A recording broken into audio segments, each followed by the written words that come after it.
stream delay, stream delay, stream delay, stream delay. So do the sync.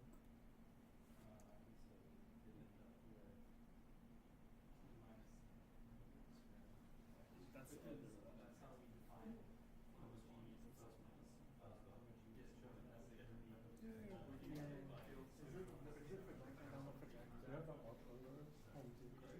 Is it projecting on the it's not projecting on the By saying how much using the translation rotation collection of the whole planet. I feel like that's it. I would say we have enough generated pi. Yeah, sure. The problem is how you know that something that fixes C cannot be the result of say two reflections. You don't see them together. You know what I mean? I know what you mean. Actually, do here.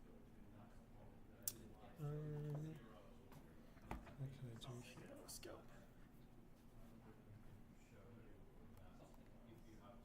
And then we use the fact of that to compute the first row. For first row, which is 2024, corresponds to 0. Yeah. No, I'm just wondering, I was thinking of using classification of layers on it. So we ignore lambda, and Okay, fine.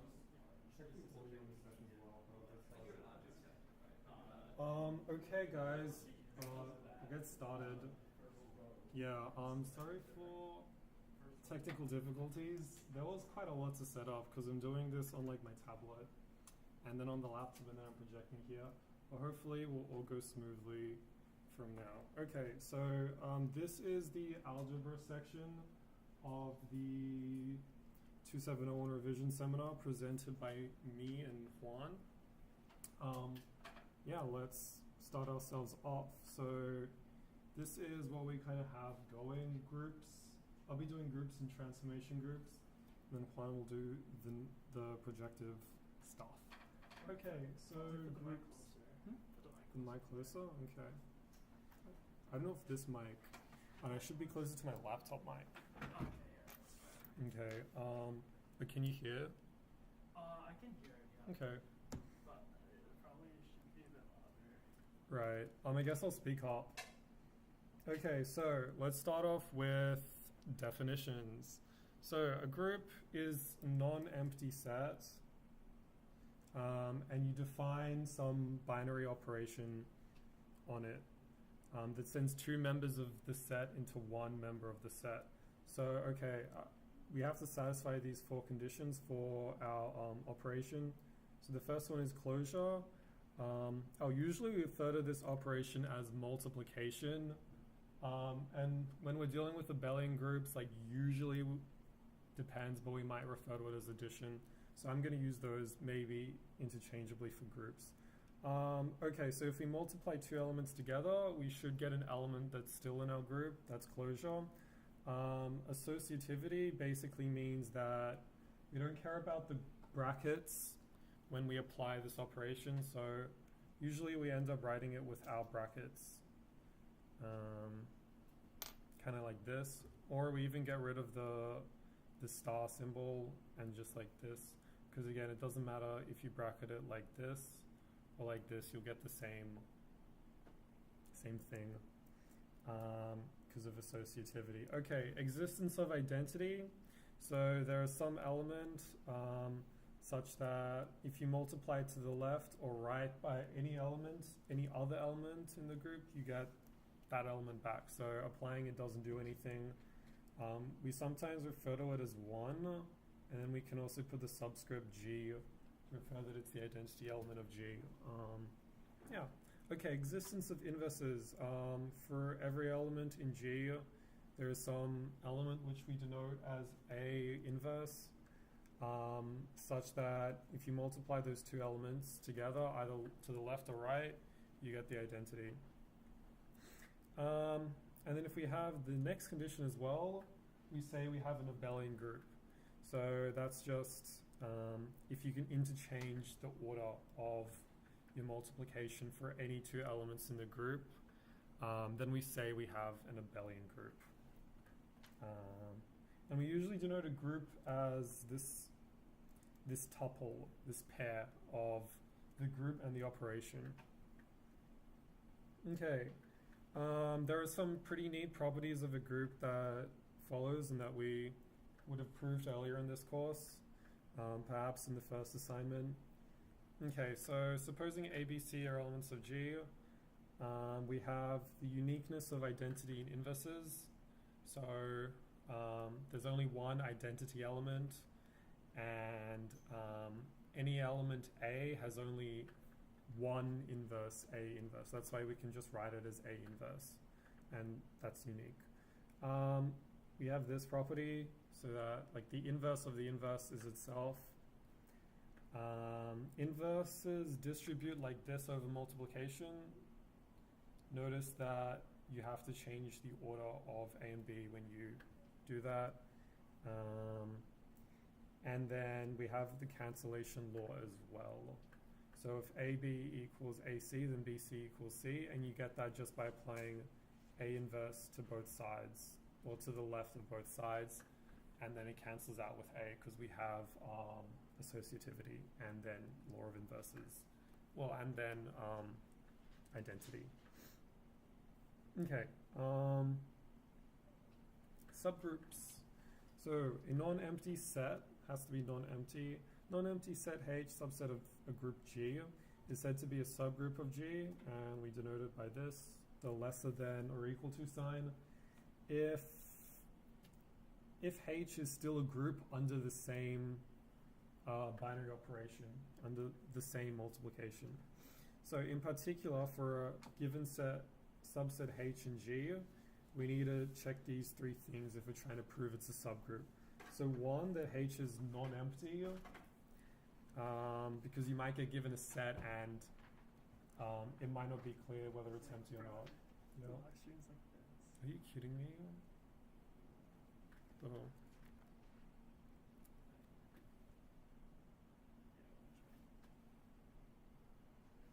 It's not tonight.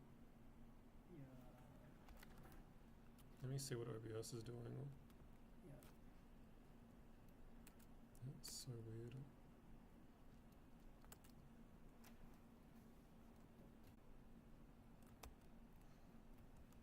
Let's say check now. Okay, so check now plus stream delay.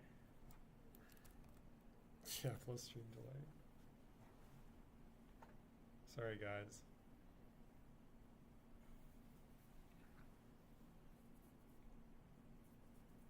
We're all good.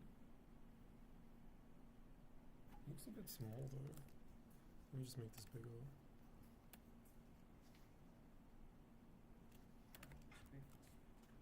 How fine does that look? It's good enough. Wait, let's see when it like, because I should have fixed it by now. Yeah. Okay. Oh wait.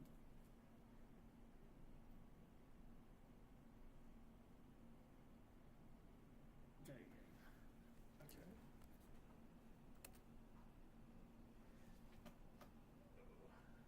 I love technical difficulties. You might make it a bit smaller. Something like this.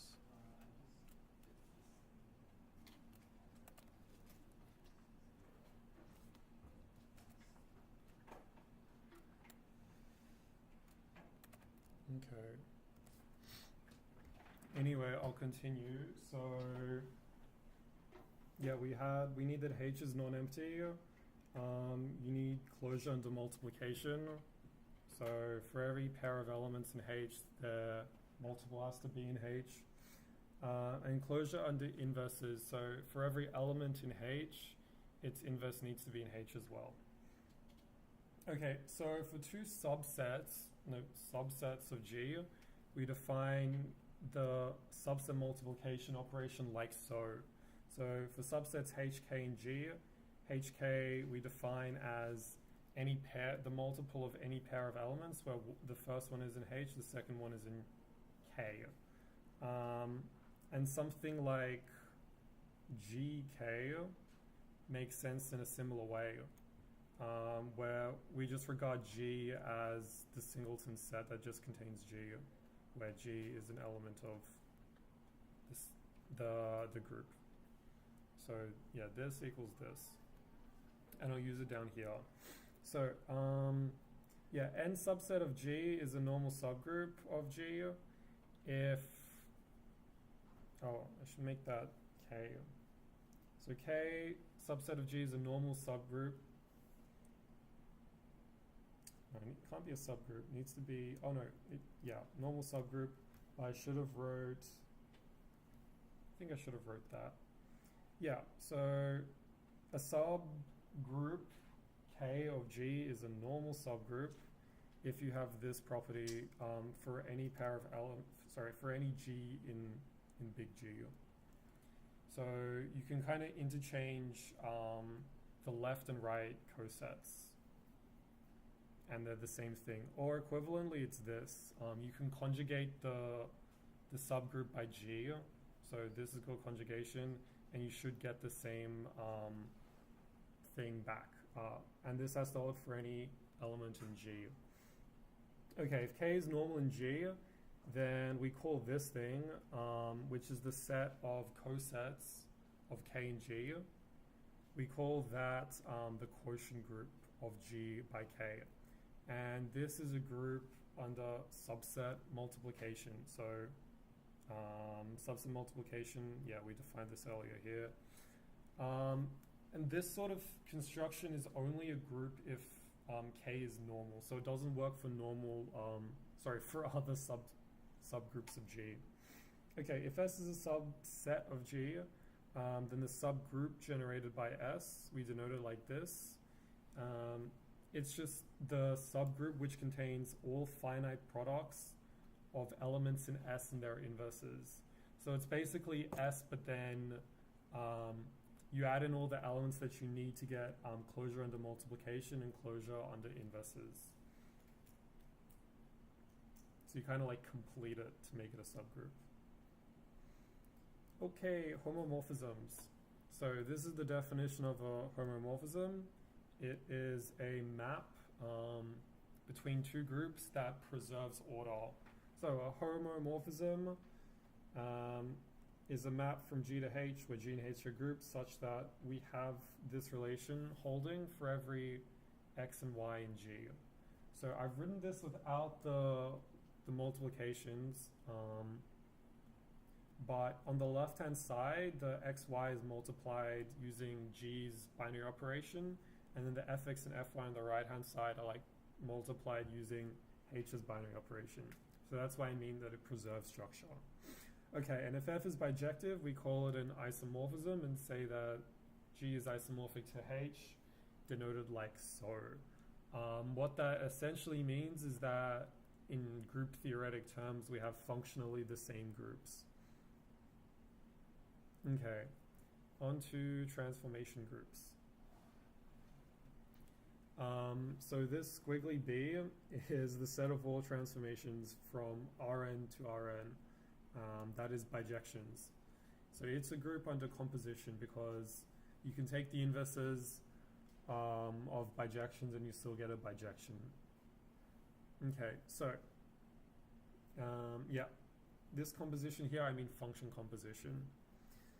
We have the following subgroups that we care about in this course, and we don't really look at B itself. So first one is T, so this is translations. So translation is defined by a single vector in Rn, and it just maps x to x plus that vector. So it translates any vector by B. Okay, O, which is orthogonal maps. They have this form. So x gets multiplied by some matrix, where that matrix is orthogonal. We would have proved in the first assignment this fact that I equals T subset multiplication O. So again, subset multiplication here means, well, composition. So these are the isometries. So those are distance preserving maps. So any 2 points, the distance is the same as the distances that, the distances of their images under an isometry. Okay, so these isometries have this form because again we're just composing translations with orthogonal maps. So in the plane, your orthogonal maps are rotations and possibly reflections about a line through the origin. Yeah, I believe it's either of those two. It's either rotation or reflection about a line through the origin. Okay, we have H, which is generated by point reflections. So this, here I mean like the subgroup generated by all the point reflections. So a point reflection is just like you have some point C, and for every other point, you take the vector between it and that point, and you kind of like negate it, take the negative of it. So it's also equivalent to what? C minus x minus C. These two things are the same, I believe. Yes. So yeah, H is generated by the set of all point reflections, and it turns out that that ends up being the union of translations and point reflections. And we would have proved that in assignment 2 for algebra. Yeah, we have some more transformations. Okay, we got D, which is the set of dilatations. So these are maps which map lines to parallel lines. So any line under dilatation will get mapped to another line which is parallel to that original line. Okay, and these contains translations and dilations. Similarly, D is generated by dilations, similarly to H. Okay, dilations have this form. So they have a scale factor R and a point C. And what it's doing is it's taking, so you have point C and then maybe like some point that corresponds to X. And then you kind of like stretch that by a factor of R to get your new point. That's what this is doing. Okay, we have S, which is the similarities. So alpha is a similarity of ratio R greater than 0 if we have this for all elements in Rn. So this means that the distance between PQ gets scaled by a factor of R to get the distance between the image of P and Q under alpha. So note that for isometries, R is just 1. So an isometry is a similarity with ratio 1. Yes. So a similarity is the composition of a dilation and an isometry. Because the isometry is kind of like, we can think of the dilation as the scaling bit or the stretching bit, and then isometries as just distance preserving maps after that. Okay, so similarities have this form. RQX plus B, where Q is orthogonal, R is non-zero, and we can assume R to be positive because if you take the negative of an orthogonal matrix, you still get an orthogonal matrix. And we get this just because of the fact that, yeah, we're a composition of a dilation and an isometry, or really just a scaling and an isometry. So the isometry part is the QX plus B on R, and then I just apply R to that, which is really just a stretch of factor R around the origin. But it can be any point, really. Okay, so A or we also denote this as C. So these are the affine transformations, also known as collineations. They have this form. So X gets sent to AX plus B, where A is some invertible matrix. In other words, A is a part of the general linear group on Rn. We prove that affine transformations and collineations are the same thing. Collineations are the maps that send lines to lines. Okay, if the determinant of A is plus or minus 1, then we say that that affine transformation is equiaffine or equiareal. I'm going to have trouble pronouncing that. Okay, and so I, D, H, and T are all normal subgroups of S, by the way. We would have proved one of these, or two of these facts in assignment 2. We would have shown that H is normal of S and D is normal under S. And then we also showed what the quotient groups were, I believe, as well. But they turn out to be very simple.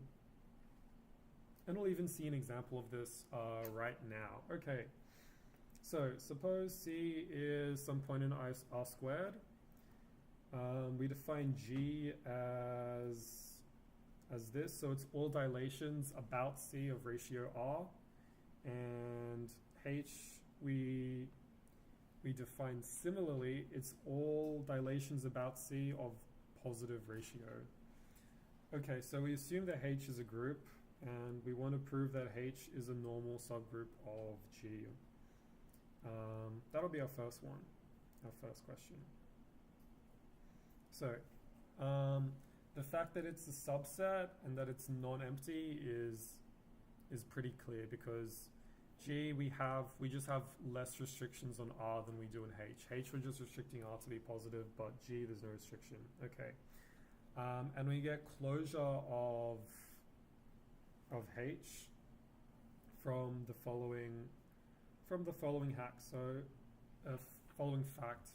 So if delta CR and delta CS are both things in H, then when we multiply them, we use this law.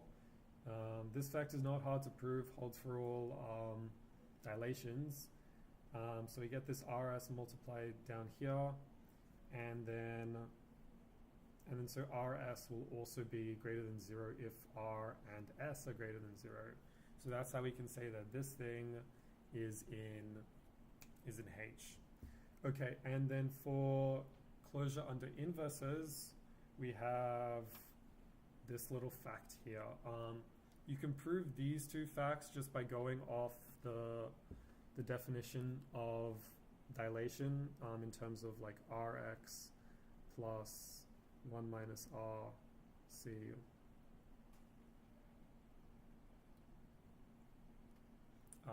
That's not too hard, and we would have shown it in lecture notes that these facts holds. And note that if R greater than 0, then R inverse greater than 0. So this is in fact an element of H. So now we have that H is a subgroup. For it to be normal, we look at this. So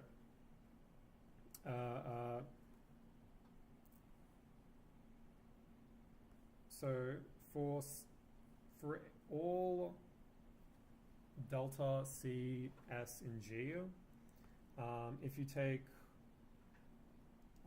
actually this fact holds for any delta C, delta CS in G.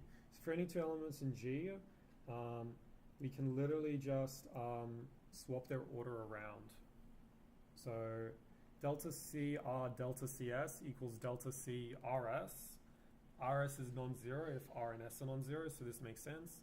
And then we can swap S and R around because this is just multiplication with real numbers, which we know is commutative. And we also know that R excluding 0 under multiplication is a group. So then we can do this, and then we can separate it out again. So notice that this is actually abelian. So in an abelian group, all subgroups are normal, actually. Yeah, but this fact alone immediately applies that this holds, that the left coset is the same as the right coset. Because if we take any any element in H, multiply it to the left by delta CS, then we can just swap them around. So that gives us normality.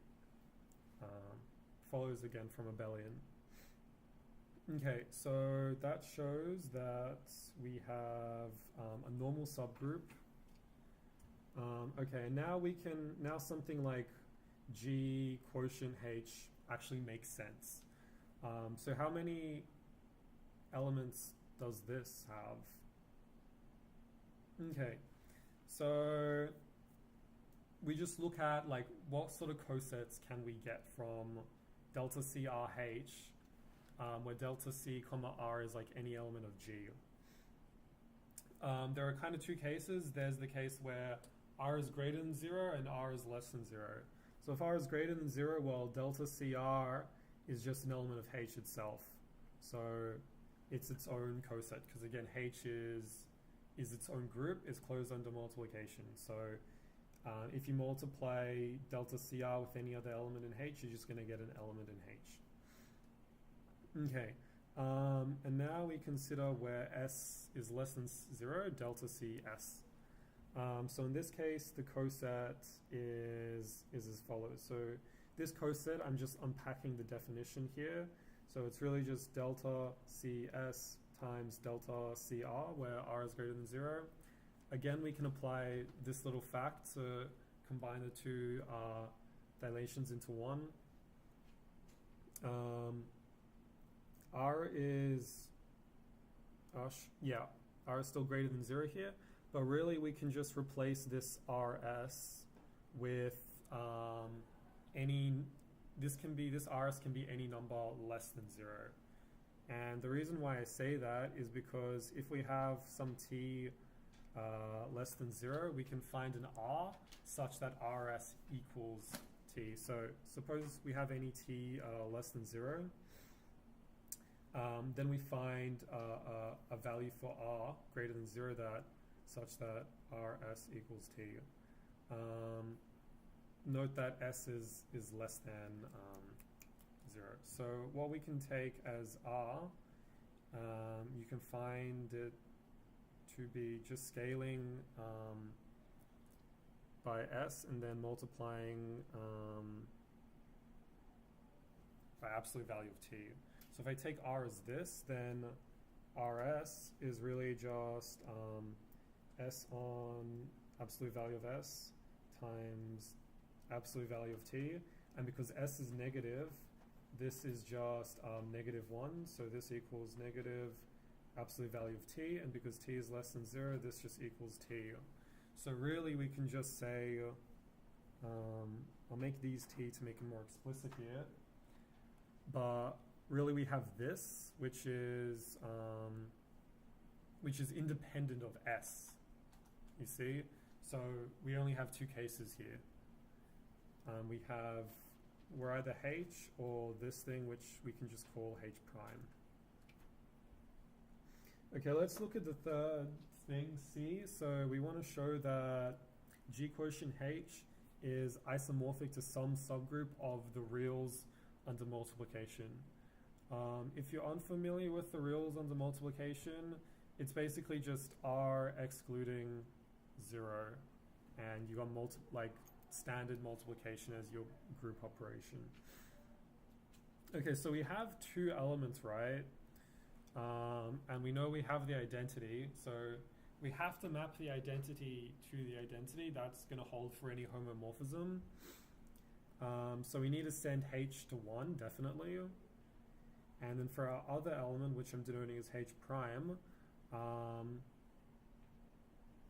we need to send it to another element such that when that element is multiplied by itself, it gets the identity. And so our only other option is -1.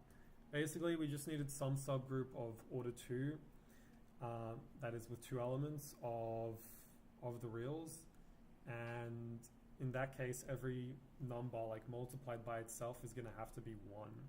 So basically, we're just taking the plus and minus of root 1. So that just gives us negative 1 and 1. So S would have to be 1, negative 1, and then we kind of just have to show that explicitly. So we've defined our map here. This is our the thing we want to show is an isomorphism. It's clearly going to be bijective because we're mapping from a set with 2 elements to another set S with 2 elements. S just has 1 and negative 1. But what we really just need to show is that this thing holds for any element of A and B in G quotient H. And we can pretty much do this explicitly.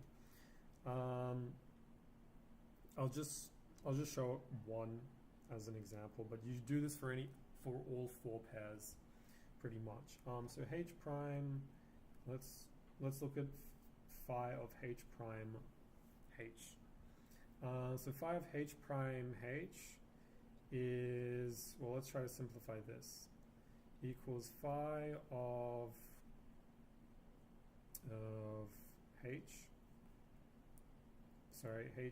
prime, since what we have, H prime H is just like delta C comma S delta C comma R, where S is less than 0 and R is greater than 0. That just follows from the definitions of H prime and H. But really, this is just delta C comma SR, where S is any number less than 0, R is any number greater than 0, and it's really just going to generate every number less than 0, right? So this is just the same as delta T, where T is less than 0. But this is literally just H prime. So that's why I have this holding. And then phi of H prime, we just, literally by definition, we define that to be negative 1. So that equals negative 1. And conveniently enough, negative 1 is negative 1 times 1. And then we can apply this as well. So that's just phi of H prime, phi of H. So we do get the homomorphism fact for H prime H, and then there are just some other elements that you need to try. So HH, well, HH is definitely going to be H, and you'll need to try H prime, which you should get is equal to H, and then there's just H prime as well, which you should also get is equal to H prime, and then these results kind of follow from that in the same way. I'll skip that though. Okay, classification of plane isometries.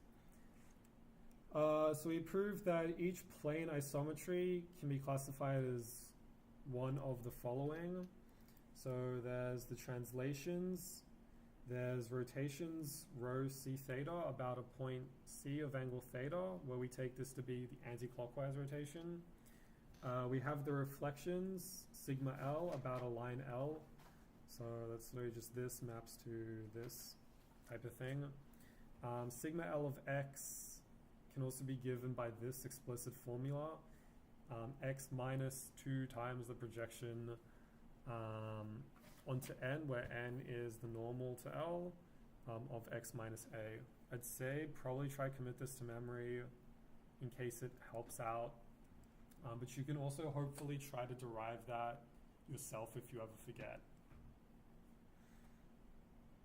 And A is just some element of L.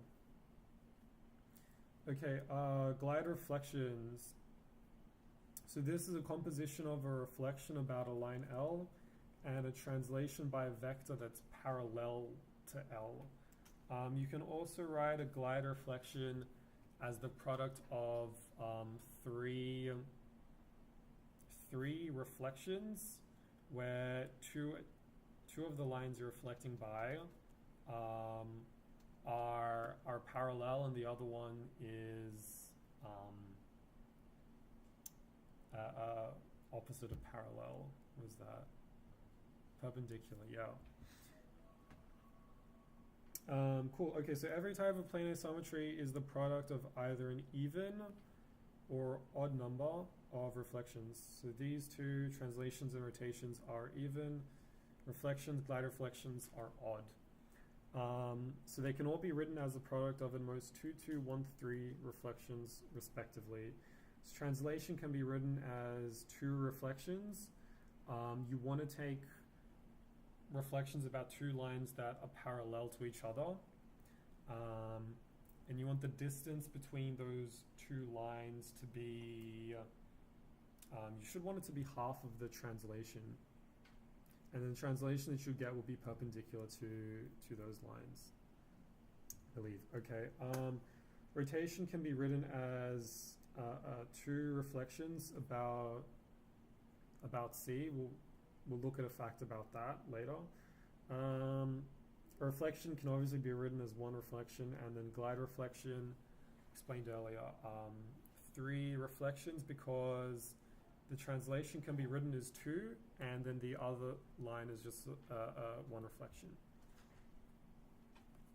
Okay, this is an example from problem sheet 2.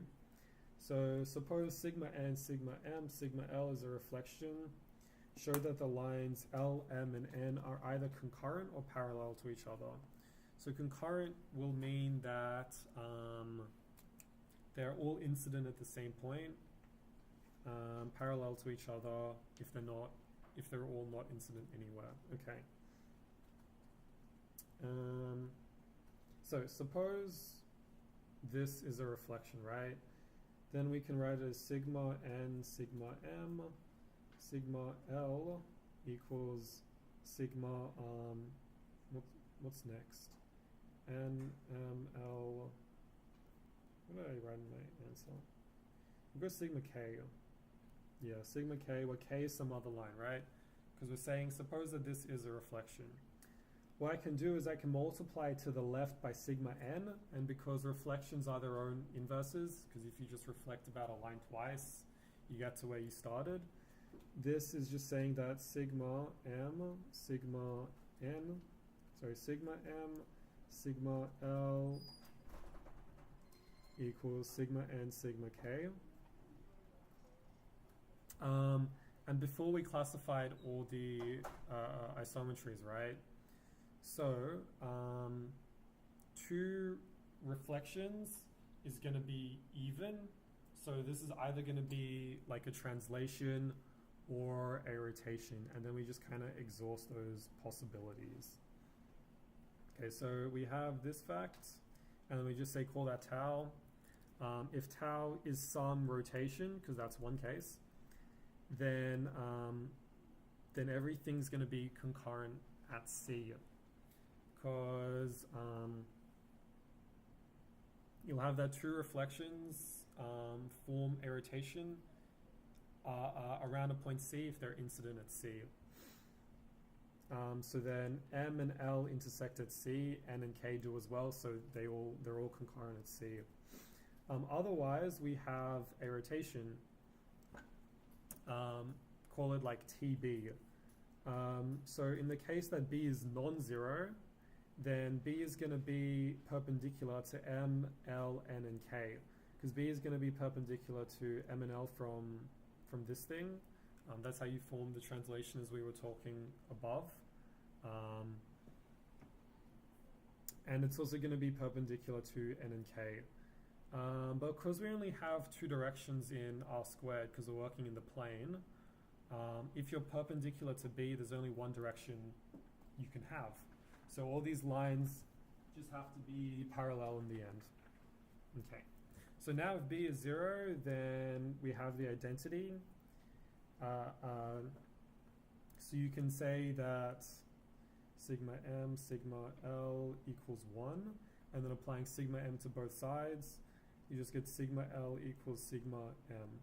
Well, I should say applying the inverse to both sides, but a reflection is its own inverse. So because these 2 are the same maps, it must be that M is L. because they'll be reflecting about the same lines. And then, so then n, which is our other one, because remember we have sigma n, sigma k equals this as well. So then either n is parallel to both of them, to both m and l. Well, m and l are the same thing, right? So we're basically just dealing with two lines now. We're dealing with line n and line n, because l and m are just the same thing. So now it's either that n is parallel to both of them, or n is concurrent with both of them, because they're just the same line. And you only have those two cases for a pair of lines. But then that proves our thing. Okay, so we can also classify the plane similarities, and we did in lecture notes. So they're exactly one of the following four things. An isometry, a stretch of ratio that's not 1, because if it's ratio 1, it's just an isometry. A stretch reflection, which is a reflection followed by a stretch, or the other way around, and a stretch rotation. So a stretch followed by some rotation around the point that you're stretching around. Okay, here are some extra definitions that come up in the book. So points pi are in generic position if these vectors pi minus p1 are all linear dependent. So if where I goes from 2 to m. So if p2 minus p1, p3 minus p1, etc. are all linearly independent, we just say they're in generic position. Okay, next we have directed distance. So if we have some equation of a line, we say its direction is v, where we take v to be units. So AB, which is like the line from A to B, has the direction of b minus a. And the directed distance, which we denote as just AB, for the points A and B that are on the same line, is equal to the distance between A and B if these two have the same direction, if A and B is in the same, if A to B is in the same direction as L, and otherwise it's the negative of the distances if A and B is in the other direction. So for 3 points on a line that are distinct, suppose CB on CA equals R, where CB and CA again is directed distance, then we just have this fact. So B minus C equals R, A minus C. So you can kind of take this to this side in some sense. And we also have that if you dilate A by a ratio of R, you get B. Think like, well, C is here, maybe A is here, B is here. Kind of dilate it like that by ratio of R. Okay. So here are some more lemmas we have that come in handy. So if LM aligns, then meet at C. We kind of use this. And the directed angle from L to M. So by directed angle, it's the one from L to M in the anti-clockwise position, I believe. It might not have to be. So the angle from L to M, if it's theta on 2, then we say that sigma M sigma L equals a rotation of theta. So we multiply this angle by 2, and we get that that's the rotation about C that you get if you compose M on the left and then L. Okay, if L and M are perpendicular, then you can swap them around. when composing them. It doesn't matter what order you take those reflections if they're perpendicular. Why that kind of hopefully makes sense is because if these are your two lines, then composing reflections kind of gives you something like this. So this gets sent to there, or you can either take it the other way around. You can reflect about this one first and then reflect about that one. You get to the same point. Okay, a similarity without a fixed point is an isometry. So basically, if a similarity is one of these three, it has to fix a point. Okay, let's talk about affine transformations. Most of the results you use here kind of follow from like linear algebra, but I'm sure not all of us have taken linear algebra at this stage. There are some matrix facts you need to keep in mind. So suppose alpha is an affine transformation of R squared. Find a similarity tau such that tau inverse alpha is equirial. That'll be our first one. So basically, we want some tau inverse, which is a similarity, because again, inverse of a similarity is a similarity, because it's a group. We kind of want to negate the area scaling factor of alpha. So saying alpha x is a x plus b, and it's a fact that we would have said in lecture notes that if A is affine, then it kind of scales all areas in R squared by this factor, by the absolute value of the determinant of A. Hopefully that should be also familiar from like Math 1B, I'm hoping.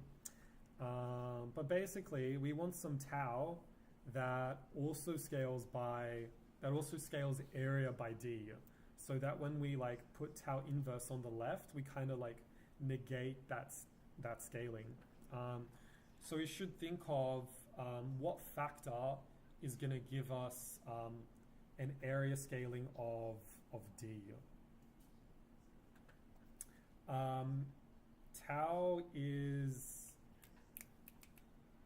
a similarity, so what it really does is it scales distances by some factor r, and that should end up translating to r squared as the factor that it changes area by. This as an example about why this makes sense, like suppose you scale both sides of a square by a factor of like 2, then the resulting square that you get has an area of 4 units squared. So that's why I want r squared to be equal to d, because then when I take the inverse of tau, it's going to have a factor of d inverse. And then when I compose them, it's just going to cancel out, and then our scaling factor will be 1, which is what you want for equirial transformations, because they just have they're just transformations such that A has determinant plus or minus 1. So we can really take any stretch, so let's just take the simplest one.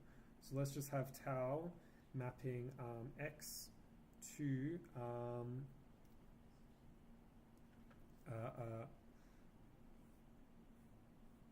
okay, let's work this out. So r squared equals d, so r just equals root d, right?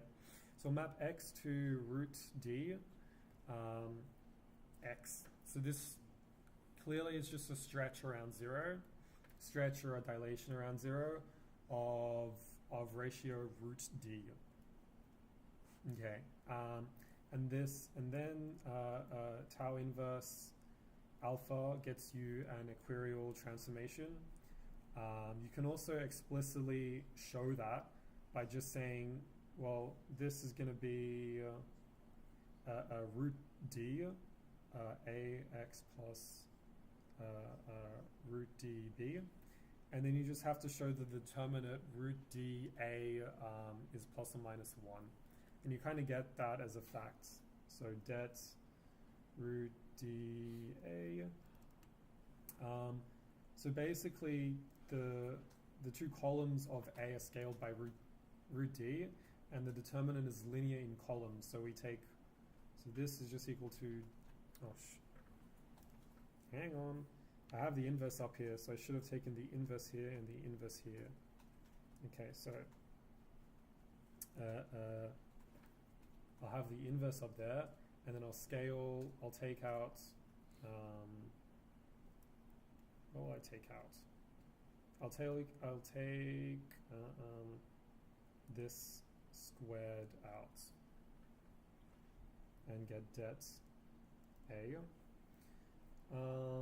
Okay, this equals what? D to the 1 on 2 times -2, which is D inverse, and then this is either plus or minus D, right? So D inverse, well, actually D is plus or minus determinant of A. So D inverse times det A is just plus or minus 1, so we know that this is going to be equirial, because this will have plus or minus 1 determinant. So yeah, this will be our tau. Okay, let's look at B.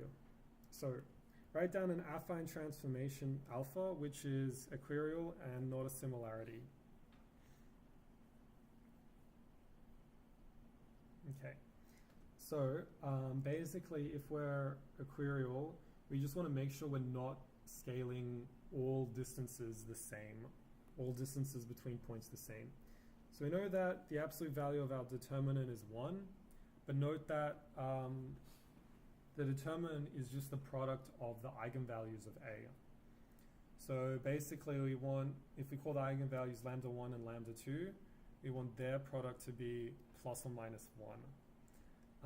But we want to avoid A being orthogonal, because if it's orthogonal, then we have an isometry, which is a similarity. So to avoid it being orthogonal, we just want lambda 1 and lambda 2 not to be plus or minus 1. So what we can take as lambda 1 and lambda 2, let's just say we take 2 and 1 on 2, right? The simplest way of like getting a matrix that has these two eigenvalues is just to chuck them on the diagonal. So we can say as our matrix A to be just like 2, 0, 0, 1 on 2, like so. And then we'll have our alpha would just be like A x plus B. We don't even need the B there, we can just make that 0 for simplicity. But we might as well show that this explicitly isn't a similarity as well. So let's just look at how it scales the vectors, the 1, 0 and 0, 1. So alpha of 1, 0 is just like applying the matrix here, right? It's just 2, 0, okay? So this is distance 2 from the origin now. So if alpha was a similarity, then its scale factor should be 2, right? Because originally 1, 0 was distance 1 away from the origin, right? But then if I look at alpha 0, 1, what we get is 0, 1 on 2, just by applying the matrix, okay? So this is 1 on 2 units from the origin, whereas originally 0, 1 was 1 units away from the origin. And again, notice A of 0 is just 0. So we preserve the origin. So then the image of the origin and 0, 1 is distance 1 on 2 away. So the scale factor should be 1 on 2, but that kind of contradicts this thing where we said the scale factor had to be 2. So we know we're not a similarity because I showed explicitly that we weren't. Okay, great. So that kind of does us for that one. Do you want to take projective plane.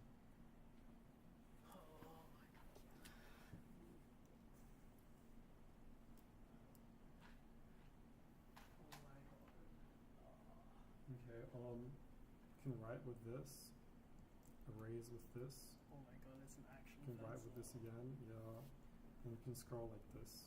Oh my god, it's an Okay. actual pencil. I'll try to. Wait, just like out of interest, how familiar are you with the projective plane? Like, have you like have you done any projective geometry before this course? No. Okay, what? Okay, so are you familiar? Okay, so are you familiar with? Do you understand how we motivate the projective plane? Right. So, but just to recap, it's kinda in a sense. It's two main things. The first thing is that in our plane r squared, we have that every 2 points, you can make a line through that. Like every 2 points defines a line, whereas almost every 2 lines define a point, but not really, because every 2 lines you can, if they're not parallel, you can make them intersect, and then wow, they intersect, and then the point defined is just their intersection. But if they're parallel, they never intersect, so you can't really define a point by that. So our construction of the real projective plane just basically completes it, where we get that every 2 parallel lines, they do intersect at that point, in fact. But like, what's not immediately obvious is that all these points at infinity, at least for me, all these points at infinity, it doesn't really immediately make sense why they all lie on a line at infinity. But what should I call it? Because like another part of the motivation is that if you're in a corridor, right, you're looking just through a corridor. Okay, we'll rub this out. It does just look. It kind of looks. Do we have more space? Okay. So it kind of looks like this, right? Where all the walls are like this, and if you look down, and it's like a dark tunnel.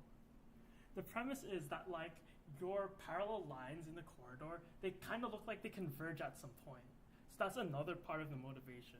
And I guess that's kind of what motivates the line at infinity, because if you look like out in the distance, it will look like there's like a line where like if you look far enough, and then that kind of motivates it.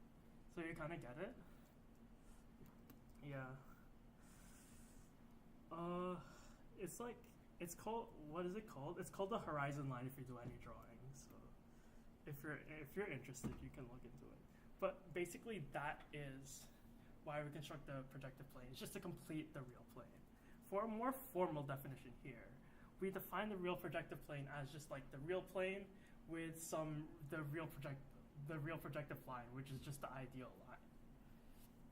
And we get everything in r squared is our like ordinary points, and everything on our ideal line is like the points at infinity or like ideal points or whatever you want. Like the names like basically mean the same.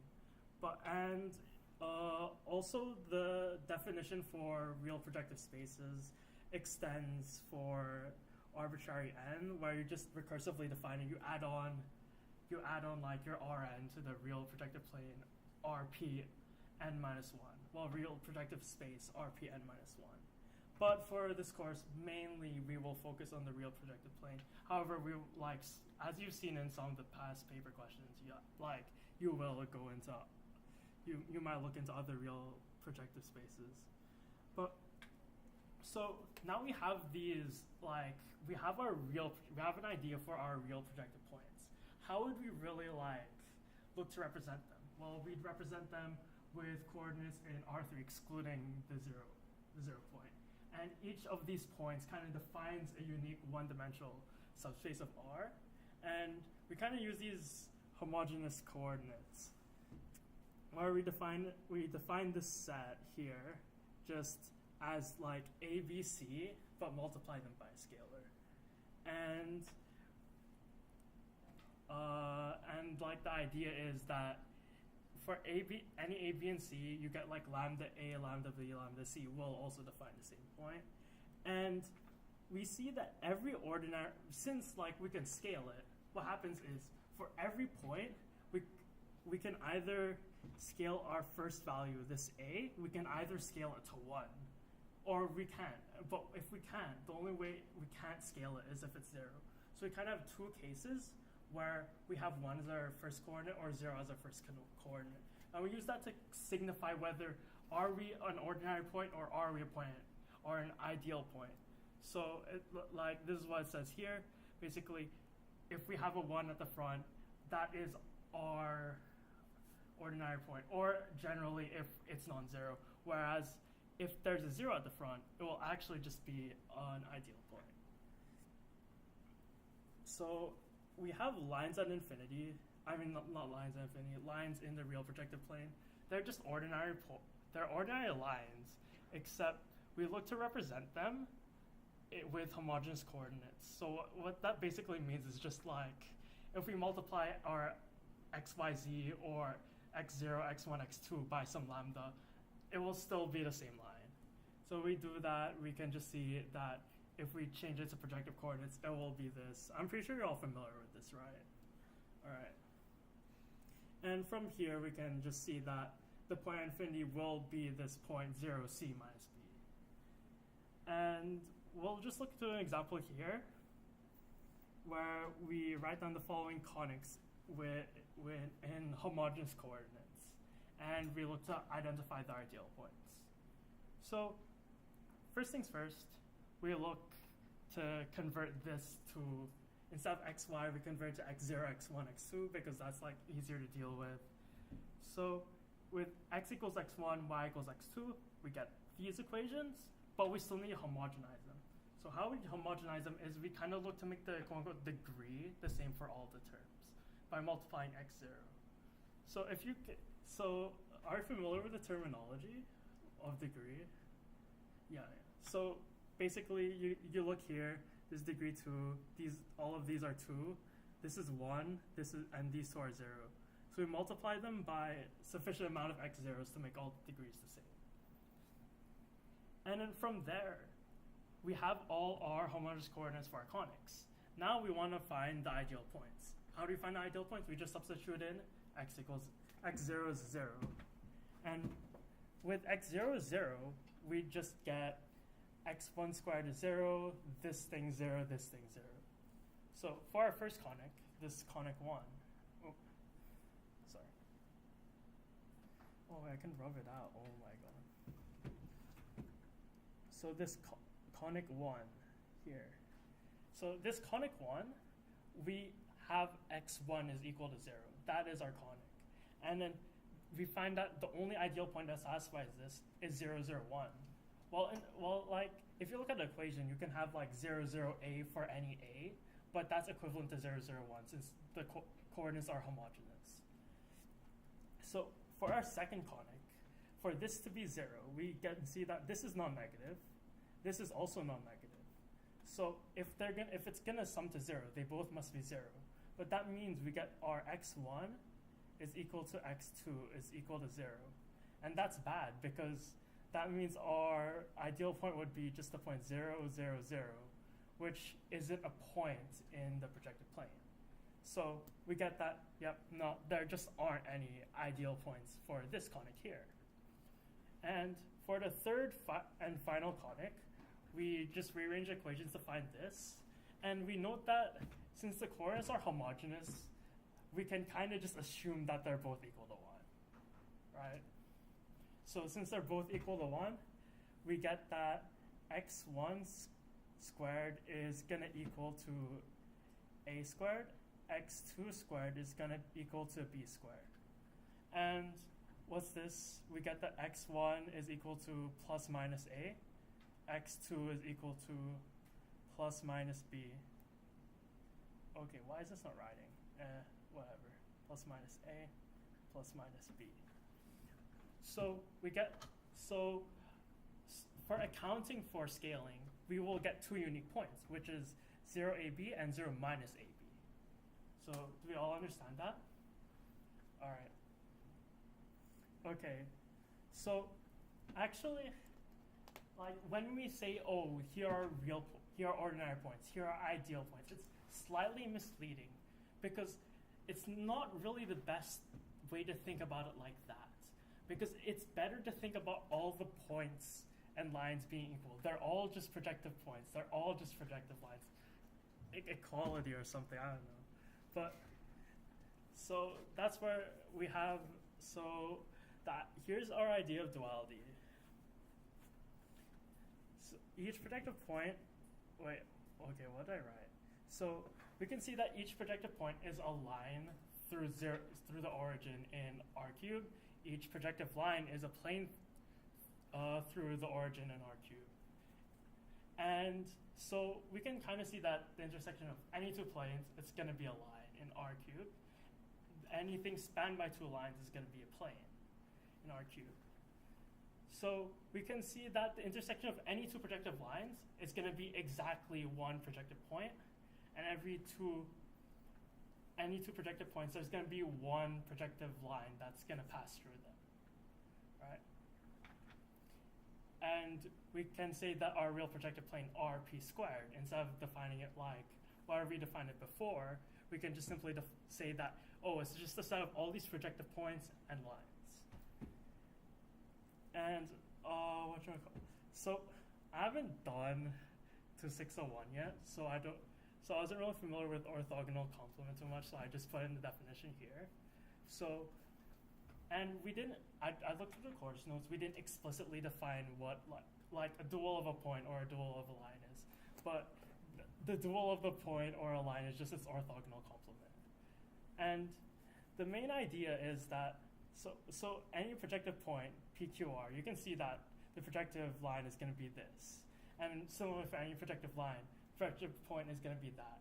And you can kind of see that if you dual something twice, it's just going to be itself. So, yeah. And so something important with duality is that if P is a projective point and L is a projective line, then P lies on that projective line if and only if the dual of L lies on the dual of the projective point P. So I looked through, this wasn't actually on the notes, but like you can just kind of prove it, because if the lines AX0, BX1, CX2 is 0, and our points PQR, we get this, and then we can just kind of rearrange it, and you get that the point ABC lies on PX0 plus QX1 plus RX2 is 0. And this is just the dual or orthogonal complement of our point P. This is just the dual or orthogonal complement of our line L. So you can see that the lemma is true. And so something nice, the important corollary is that every three collinear points, they lie, so we have that line. So if we have three collinear points, 1, 2, 3, and we have a line going through them, then if we take their duals, then the duals of the 3 points will be all concurrent, because like they will all pass through the dual of this line here. So with that comes the principle of duality, which in the course it basically states that if you have a true statement, you can just swap points and lines. I personally don't like how it's worded, but that is in essence what kind of happens with duality. So we can illustrate this with an example. If we look at this 2020, the exam Q4, the very last question of the exam, we look to write the dual of the following statement. So this specific statement, I'm pretty sure you might have seen it in the lecture notes, right? So it's just we define 4 points, and then we let tau be a bijection which maps collinear points to collinear points, and if it fixes those 4 points, then it's the identity map. So how would you find a dual of this? We just find a dual of basically every object, every claim, every statement, and then we should get the dual statement. So first, let's look at our points, P1, P2, P3, P4. Let's find the duals of all of them. So the dual of P1 is this ideal line. Dual of P2 is a line x2 is equal to 0, what does this look like? It just, oh wait, oh yeah, whatever. So what does this look like? It looks like x equals 0 on the, it looks like the ordinary line x equals 0. The dual of P3 is a line x3 is 0, or it's going to be the line y equals 0. It's just going to be ordinary line with y equals 0. And the dual of P4 is our line x1 plus x2 plus x3 is 0. What does that look like? It just looks like the line x plus y is equal to minus 1. So if we just look at it on the, if we look at it on the real plane, it will look like this. So here's x, here's y, and we have our line here, our x-axis. Oh wait, did I do it the wrong? There's no way I did it. Okay, I did it the wrong way. There's no way. Okay, here's our x-axis. Here's our y-axis. So P2 is this y-axis. Well, the dual of P2 is our y-axis. The dual of P3 is our x-axis, and the dual of our P4 is this line x plus y is negative 1. It should be like this. So this is our P4. It's just kind of what it looks like. You don't really need to know it, but it helps from time to time to visualize it. So we get now that our tau, it's a bijection, so its dual, it's still going to be bijection. And we find that the dual of collinear points is concurrent lines, if you kind of think about it. So if we just exchange everything with its dual, we get the dual statement. And the dual statement is specifically this. Is that, so do we understand that? Do we follow? All right. Okay. So, yep, projective transformations. Okay. What time is it? How much time do we have? It's 12:30, but just take it easy. It's all strict. Okay. Okay. Yeah. So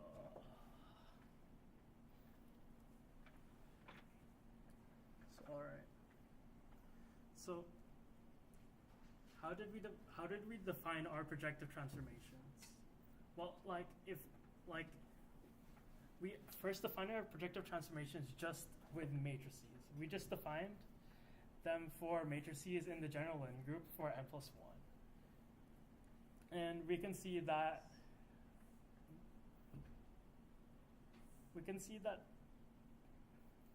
every linear isomorphism, TA from Rn plus 1 to Rn plus 1, is a projective transformation in Rpn to Rpn. So basically any in our n-dimensional projective space, a matrix with n plus 1 entries on either, and an n plus 1 by n plus 1 matrix would induce a projective transformation. And also we get that for all an A and A prime, we have that the transformation defined by our A and A prime are equal if and only if they're scalar multiples of each other. So yeah, we proved this in the whatchamacallit. Yeah, we proved this in our lectures, and it's also in the lecture notes. I checked. So I'll just presume it's true. And we also proved that this P, which is just the set of projective transformations on Rpn, is also a group. And we got that every affine transformation can be extended to a projective transformation, such that the ideal line maps the ideal line, and it also preserves multiplication and inverses. So what this tells us is that our affine transformations is basically a subgroup of the set of projective transformations. So we can look at our example. This was the last question over our last problem set. We have A be a matrix and pi be the projective transformation defined by it. And we have L as an ordinary line with this equation, and we want to find equation of the line L under this transformation. And we also want to find the equation of the pre-image of, oh, it should say L infinity, bro. Bruh. Yeah, we want to find the pre-image of the ideal line, and we also want to find the image of the ideal line under this transformation. So how do we do this? Well, it's just a matrix, and so we just bash out the matrix basically. First things first, we homogenize our line. We get our homogeneous coordinates, which is this here after homogenizing, and we let x0 is 2 lambda, x1 is 2 mu, and we get x2 is thus lambda plus mu. From there, we get that you can just multiply this out here, and we get the image is 2 lambda plus 2 mu plus lambda plus mu this, and we get this. We get this plane here. And how we get the line, we just cross product. If you cross product it, you get it's this plane here, and you get the ordinary line this, or you can just divide everything by 4. You get 5x minus 2y is equal to 4. Right, so we all understand that? All right.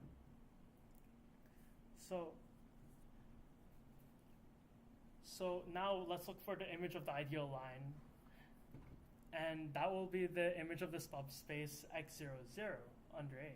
So if you look back, if x0 is 0, then what would that mean? Oh yeah, it would mean it's just the span of these two column vectors here and here. So if we just check our two column vectors, 2, 3, 4, 3, 4, 3, we cross product them. We get this projective line, 7x0 minus 6x1 plus x2 is 0, and it gives us our ordinary line, 6x minus y is equal to 7. And if we want to find the pre-image of the ideal line, we want something that maps to a line that maps and gives us x0, 0.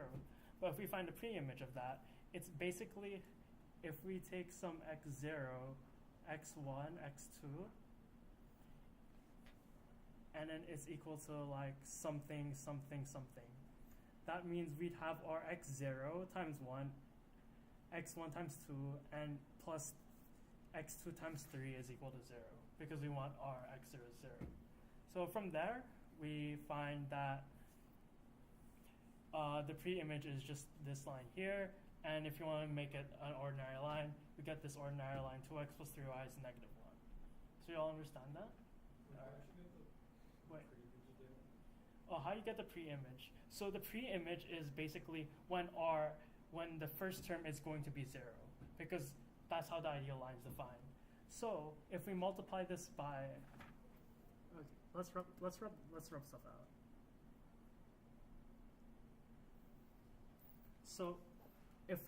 So let's say we multiply this by x, y, z, and then we want 0 here, 0 something something. Then we have our x times 1 plus 2 times y plus 3 times z is equal to 0. So from there the point satisfying that will be the pre-image of our ideal line. Because the other two don't give an Yeah. So we get this. So moving on, projective collineations. Whenever I talk about projective collineations, does just feel like cheating at some points because it's so powerful. The idea is any bijective map on RP squared is a projective collineation if it preserves collinearity. And something that we find is that a bijective map is a projective collineation if and only if it's a projective transformation. So we get that all of our projective transformations before, they just preserve collinearity. And that's pretty big. And we say that two subsets, F and G, of our real projective space are projectively equivalent if there exists some projective transformation such that pi of F is equal to G. And something we find is that all quadrilaterals are projectively equivalent. That is very big. And for our proof of Pappus's theorem, we actually use the fact that they are all projectively equivalent to a unit square, where we map some 4 points to the unit square, and then we can just get that's true. And number 2, something we proved in the last lecture, like the last lecture of algebra, is that all conic sections are projectively equivalent to each other. And like you can, and from before, if you remember from the example before, how you can tell what conic section is what is how many how many ideal points lie on the conic. So parabolas it's 1, for ellipses it's going to be 0, for hyperbolas it's going to be 2. So let's move on to the example. Okay, so just I'm interested, any of you get this? Did any of you prove this? The Desargues theorem. Oh, so this was in the final problem set. It's a pretty fun problem. So what is the premise of the question? Like, we have lots of lines, and we have lots of points, we have lots of intersections of lines, we have lots of lines created by points. So we know that, in a sense, this problem is just, how do you describe it? It's like purely projective or something, or you don't. So what we can do is we can consider transforming this using a projective transformation. And if we prove the statement is true under some projective transformation, then it's just generally true.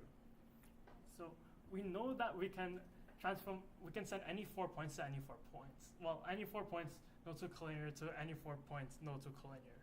But we can just use a weaker version. We just send any 2 points to any 2 points. So that basically sends any line to any other line. So what we do here is, if we have our okay,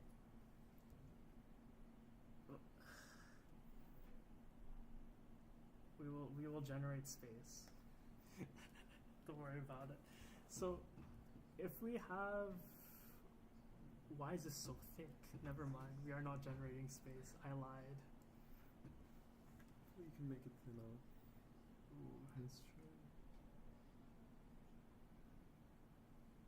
No, that's the thinnest it can be. Okay, I probably should just not zoom into infinity. Okay. But anyways, we have the intersections L with L prime, M with M prime, and N with N prime. So those 3 intersections are collinear. So what we're gonna do is we're gonna consider, we know a projective transformation exists that sends that line full of the 3 intersections to the ideal line, the line at infinity. So what would that now look like? So it would look like, now we'd have L parallel to L prime, M parallel to M prime, and N parallel to N prime. So let's just denote this as L. No, that's different. Okay, we'll just, so this is our line L, this is our line L prime. This is our line, okay, so L with N is A. So we have our line N here, we have the line N prime here, and then we have line M here. And then we have line M prime here and line M. And then we just denote their intersections A, B, C, A prime, B prime, C prime.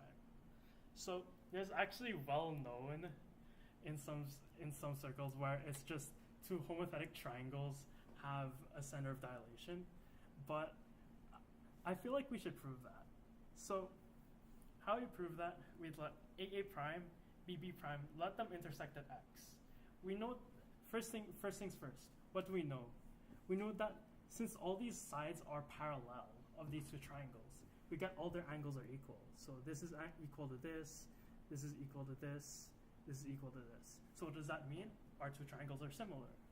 So let our triangle, so we have triangle ABC. This is similar to triangle A prime, B prime, C prime. So what does that mean? So let's just let the ratio, let AB on A prime, B prime is equal to lambda, and let all the other side ratios be equal to lambda, because let's just say they are. So let's let A prime and B prime intersect at X. What does that mean? If we look at this, we get that AB and A prime B prime, they're L and L prime, so they're parallel. What does that mean? It means that X A prime B prime and X AB are both similar triangles as well. Because, you get that this angle is equal to this angle from parallel lines. You get the other sides equal, and then they're just equal. So, from there, we get that this ratio on this ratio is equal to this ratio on this ratio, which is just equal to the ratio of this, which is just lambda, right? So let's undo all that. Now, let's consider a point y. Where's our point y? It's where this AA prime, it instead intersects CC prime. So let these two intersect, let them intersect at some point y. We can do the same thing. And then we get that this YA prime on YA is equal to A prime B prime on AB. But that's also going to be equal to lambda. So you get that our YA prime, we get that YA prime on YA, it's just equal to A prime B prime on AB, which is 1 on lambda actually. But we also got before that XA prime on XA is equal to 1 on lambda. So you can kind of see, that since these ratios are going to be the same, and they both lie on this line AA prime, they kind of have to be the same point. So basically, AA prime, BB prime, and CC prime will thus coincide at one point. Do you understand that? That's fine. But the general idea with this is you can make problems easier by mapping any line we want to any line we want. That's kind of what we're showcasing here. And if you don't follow completely, just search up homothetic triangles. I think it probably will show up. So I think that is probably it for me.